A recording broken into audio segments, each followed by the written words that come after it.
Here in phase 3, position number 2, we're going to talk about one of those really critical absolutes, and I want to highlight this by identifying. I want you to go in and look at the example swing and how that swing goes all the way through with the front foot position, which is what we're focusing on here in phase 3, as the hands have hit the contact zone or the center line, the midline of the body, and we've frozen the screen or the video.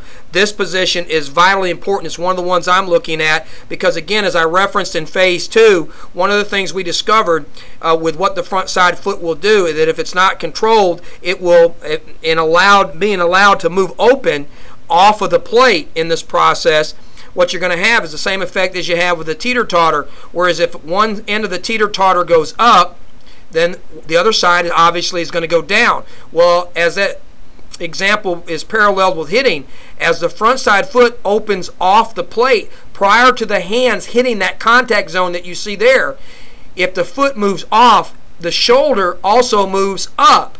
And of course, that would be the one side of the teeter-totter moving up. Well, if one side of the teeter-totter moves up, then the other side of the teeter-totter obviously is going to go down. So that would be the back side. And if the back side is going down, then the hands and the bat head enter the contact zone at an entirely different angle of approach, whereas you're going from a low to a high. You're trying to chase that high pitch.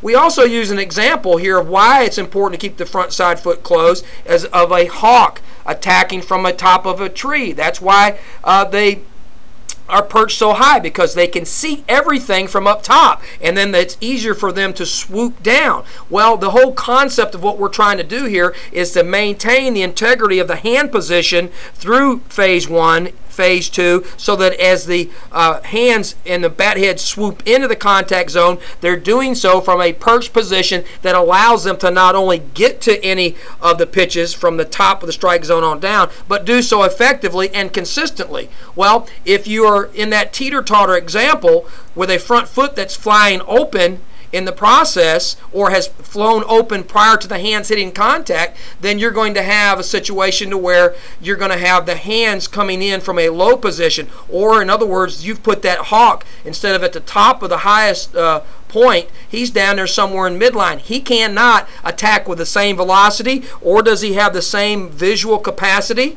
And so you lose something there. It's the same thing with hitting. So we want the hands to stay up, and that's why we focus on trying to keep the integrity of that front side foot closed. Now, we know we get grief from a lot of traditionalists who say, oh, you got to have that stride in the swing. And yeah, you do. But we're saying that you need to minimize that stride if you are going to, or feel like you absolutely have to, like lifting it up, putting it back down in the same position, or even maybe a 2 to 4 inch forward, so that you don't sacrifice the weight as you come back down. You come back down quietly. In those two instances, that's okay. But what we're trying to do here is we're trying to actually help the front foot be quiet, so that the rest of the body can get into the position, because we understand the value through 30,000 video clips of what that front side foot will do if it's not disciplined. So here's another stringent emphasis on the front foot staying closed, and then yes, you can gradually gravitate to whatever level of front foot triggering you want.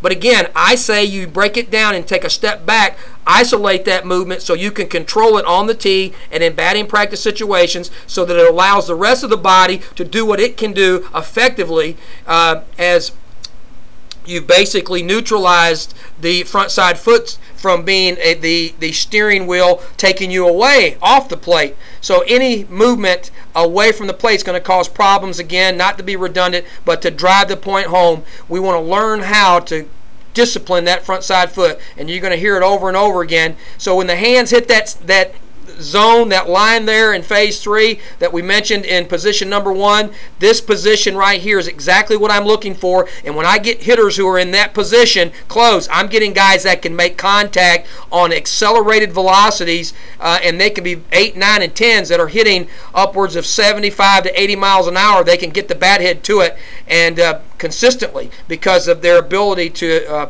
discipline that front side. So that's enough on that point. We hope that we've made that clear, and now let's move on to the next phase.